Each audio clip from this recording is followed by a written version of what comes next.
Hello,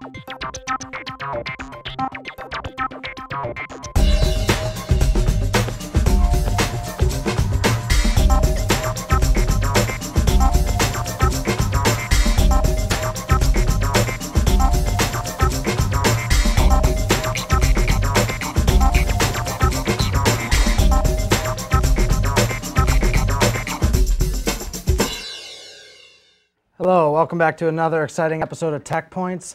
I'm Dan McDuffie. And I'm Joseph Bracken.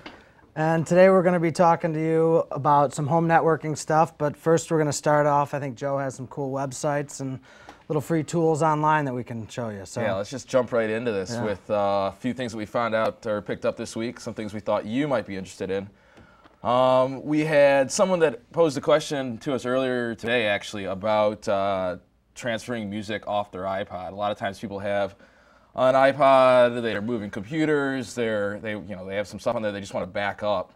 And there's a couple programs out there that are really helpful. And we've got two of them here, hopefully to answer that question for that viewer. One of the programs is called FPod. It's actually spelled E-P-H-P-O-D. I think that's how you pronounce it. It's actually a free download. It definitely solves or definitely answers the question that we had earlier today. What it allows you to do is, one, you can manage your entire music library with it.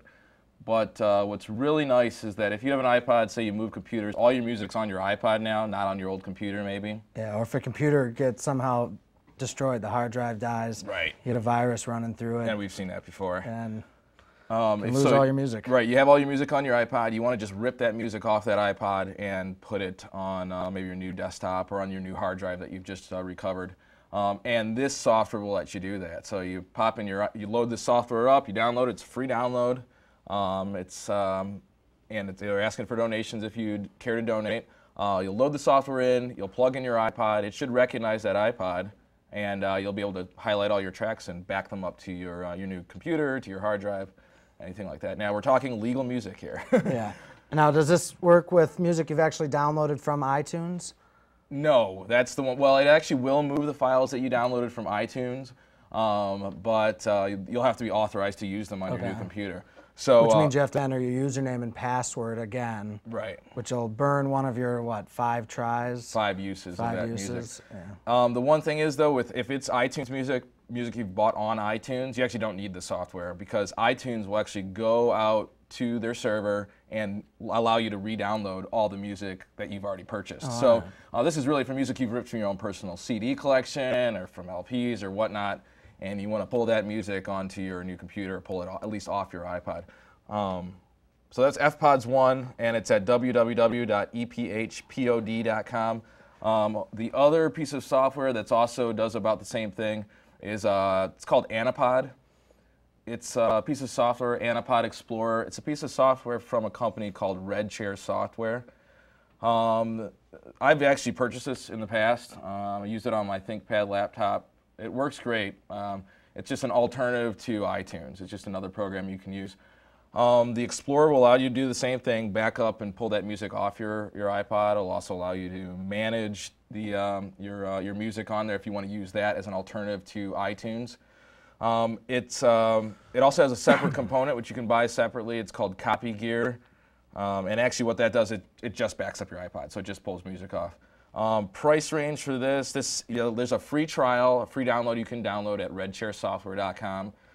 If you want to go ahead and buy the full version, which I've done in the past, it ranges anywhere from about $20 to $30 depending on the package that you pick up. Great piece of software. I've used it. It's in a newer version since I've actually used myself, and I'd give it a thumbs up on the review.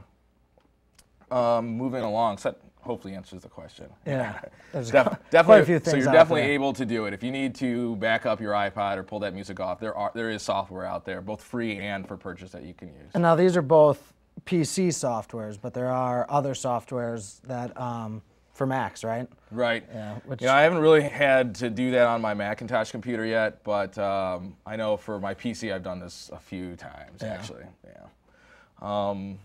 Moving along here, another thing came out this week actually for us, depending on what week you're viewing the program.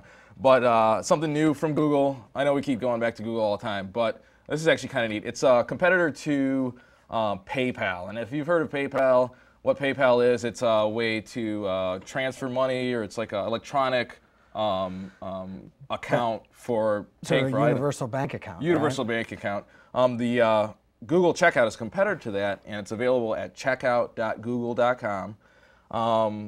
It's very similar to eBay, to PayPal. So it allows you to send payments to someone, receive payments from someone. If you're selling items online, you can also allow people to pay for their purchases using Google Checkout.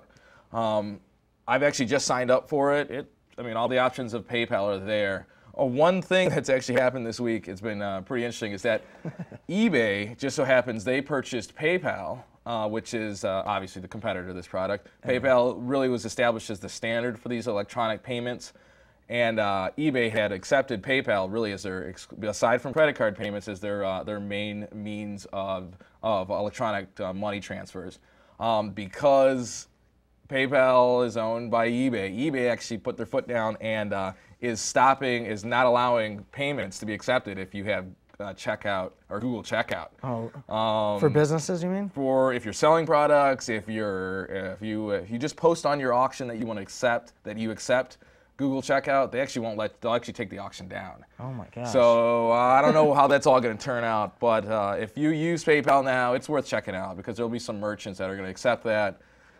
Even if eBay doesn't, I'm sure we'll see more and more from Google Checkout. And I think with one of the things they're really hoping to do with this is use it as sort of a merchant account for businesses that do sell quite a bit of stuff online. Mm-hmm. These companies will have this set up as sort of their final checkout, and you'll be able to just use this in association with your credit card. Google will have your credit card number, but you'll use your Google account to pay for a lot of things that I think that PayPal hasn't really gotten into so much of the business end of it. They're actually doing a lot better now with that.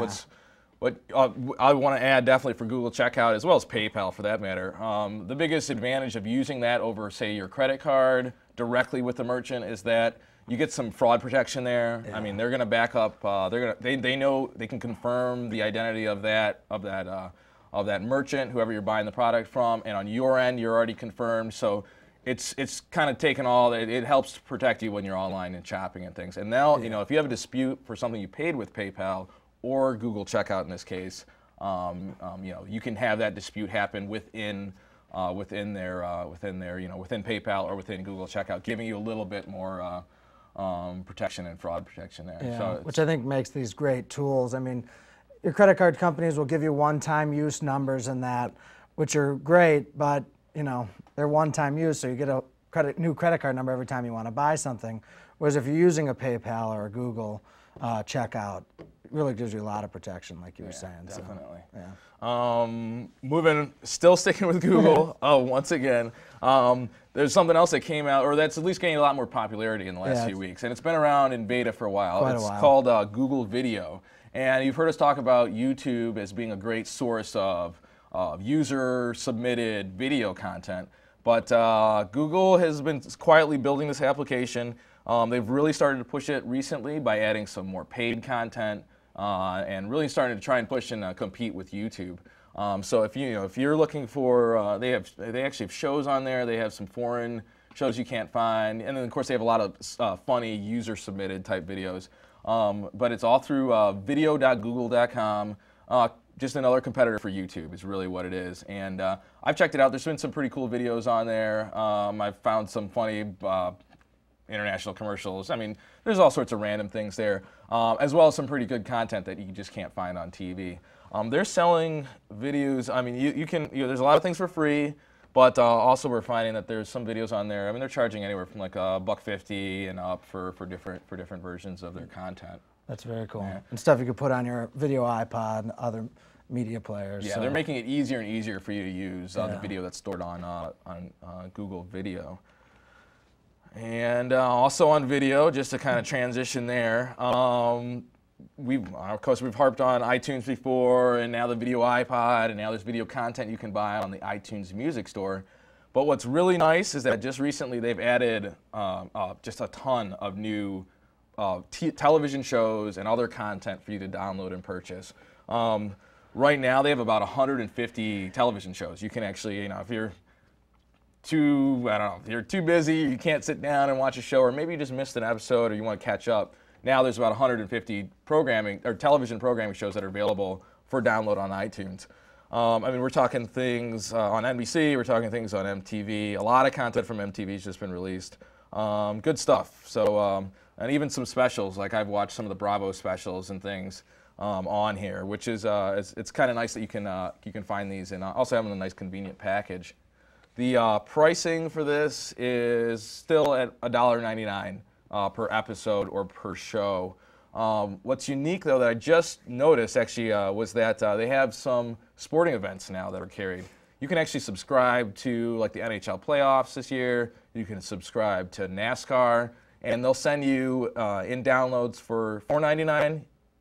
For $4.99, you can buy the pass, and you can download all the highlights from each of those matches. So whether it be, like for NHL, each game you'll get a highlight download, and for $4.99 you paid for the whole season to get those last, the finals and things. Yeah. So if you can't watch all the games, you can get the automatic download from iTunes, which would be kind of neat. Have I actually tried that? No, I haven't actually tried the sports downloads and things, but I have downloaded quite a few TV shows and movies and things onto my iPod, and it's convenient. It's convenient. And now we should also note that you don't necessarily have to put these things on an iPod. I mean, you can watch these directly from iTunes.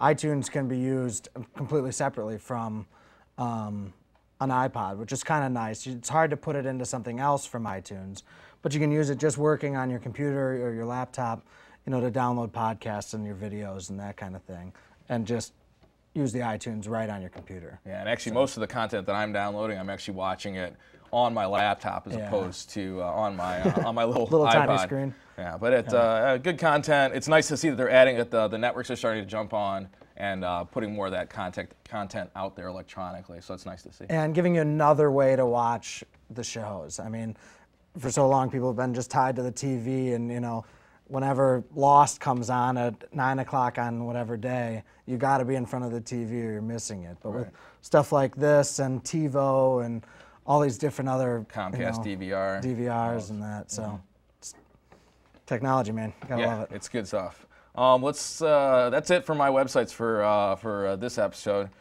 We're gonna go and talk about, I think, home networking this week. Yep. Dan's got a couple things to show, and then we'll show you some other things on the computer as well. Yeah. Well, a lot of people have Comcast, DSL in their home. Or cable. Or DSL, right. And you got one computer hooked up to it, but a lot of people don't know that you can hook multiple computers up to these high-speed internet connections.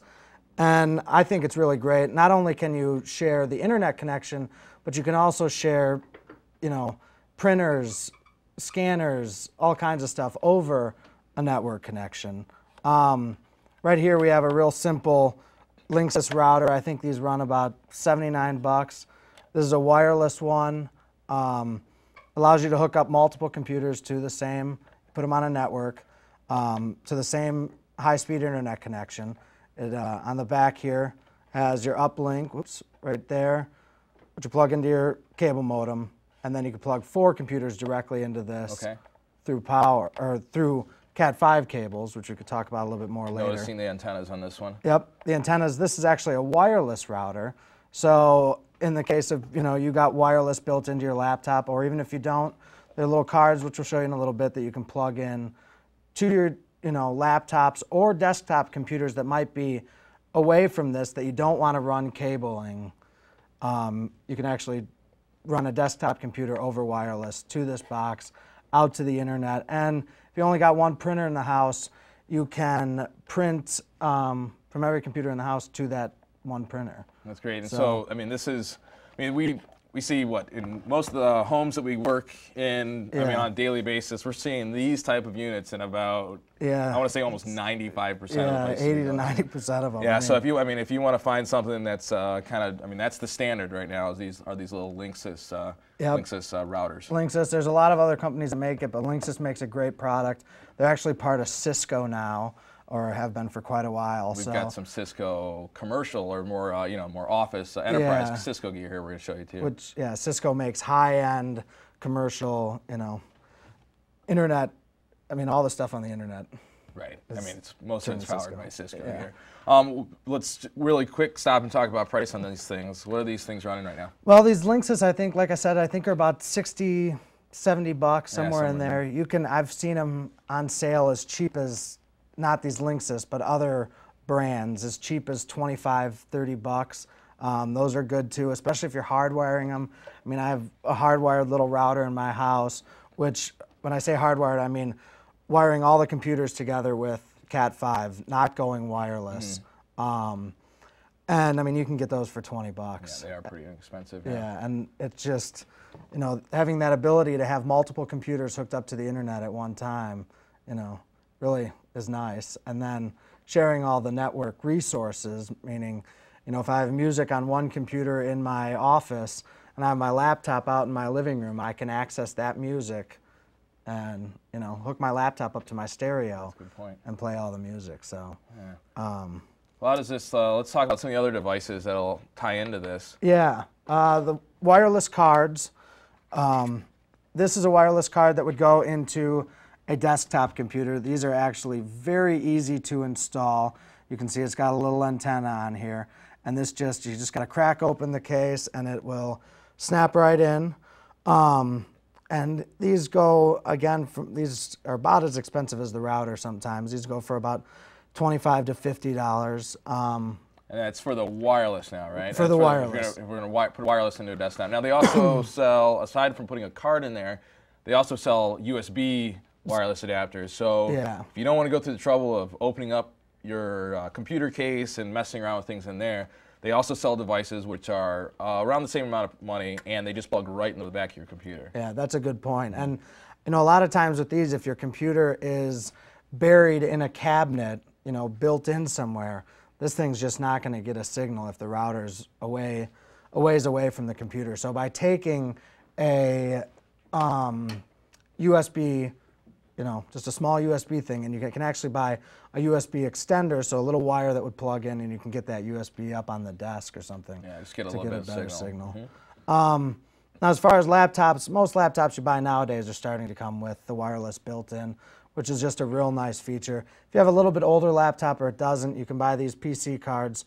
Just slide right in. They have software that comes with them that runs them, and these are real simple. Nice thing about wireless, if you have it at your house, you can go to Panera and use it. You can go to the library and use it. Yep. So those are also very cool. These are about $35, I think, to pop into a laptop.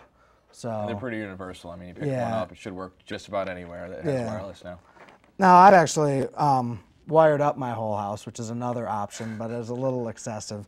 But if we could get a shot of this Cat5 cable, this is what it all connects with. And actually, this is Category 5E networking cable, and it has 8 wires and sort of looks like a telephone cord.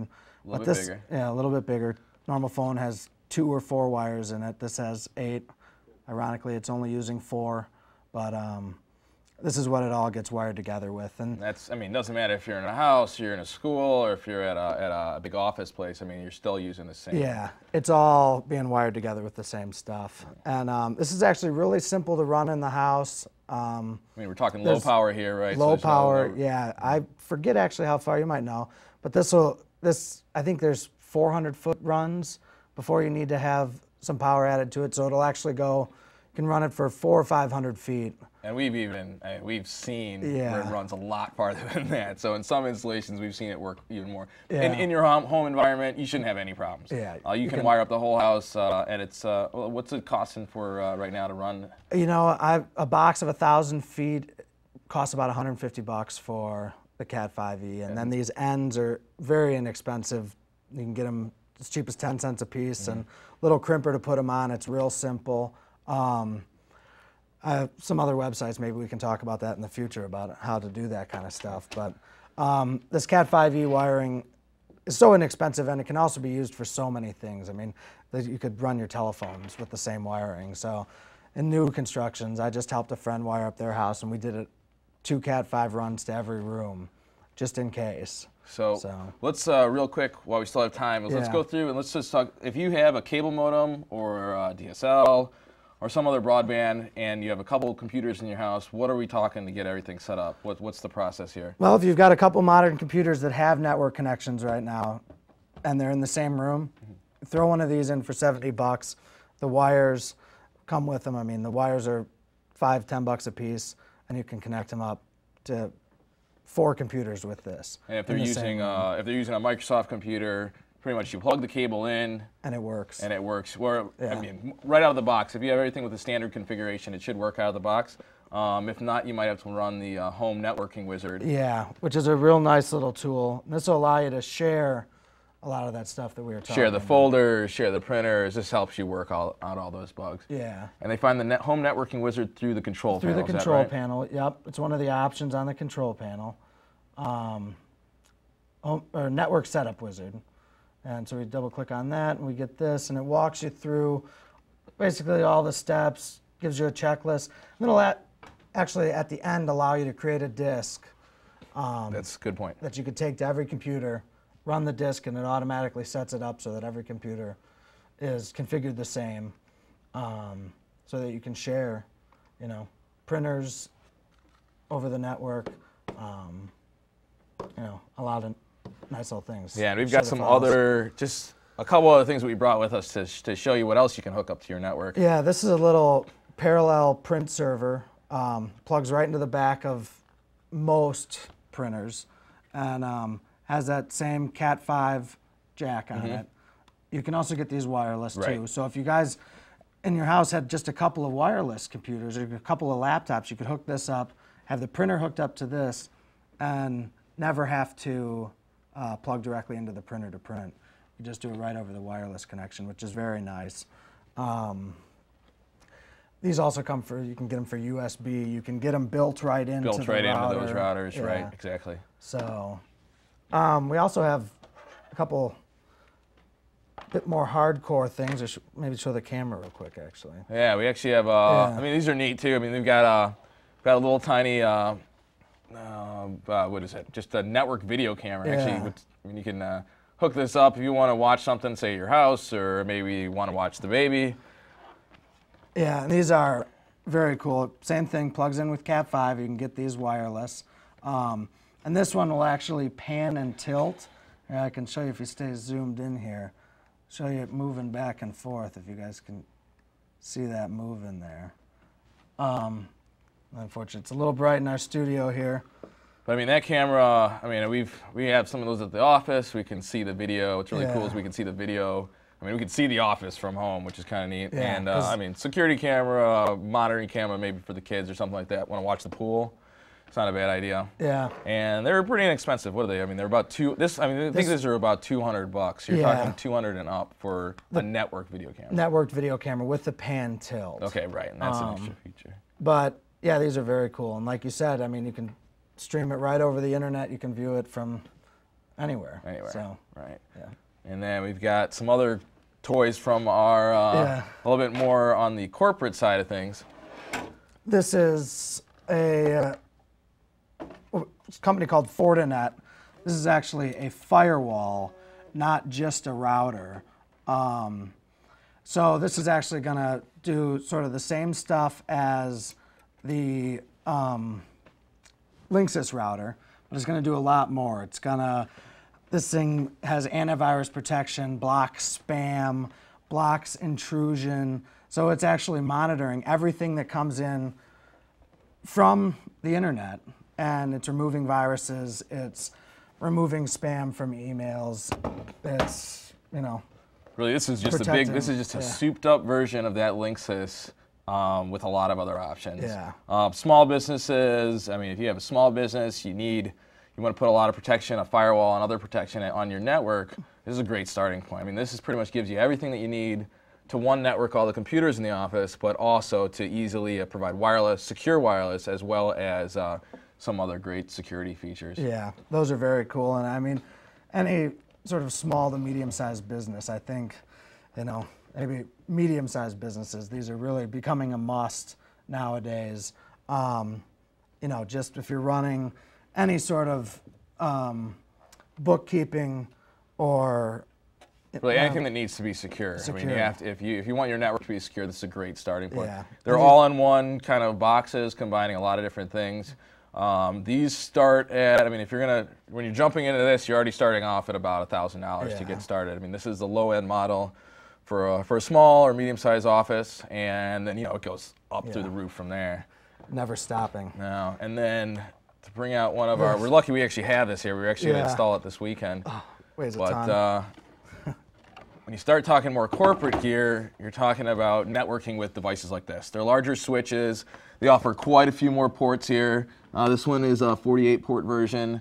It's called it's a fully managed switch, which means we can control each individual port here from a remote location, changing all sorts. I mean, looking at the traffic to turning things on and off, and then on and on and on. There's just and when you're building a bigger corporate network, you need a lot of control like that, so you can I mean, everything from performance to security. And these are kind of where you end up spending your money. So a lot of that networking gear is spent in switching and other things. And this is really, I mean, you can see from the size, and it's got little brackets on the side. These are really rack mountable, and these you're getting into thousands and thousands of dollars. But this is where it's heading. Yeah. And these make a lot of noise too. They do. They're really loud when they get going. Yeah.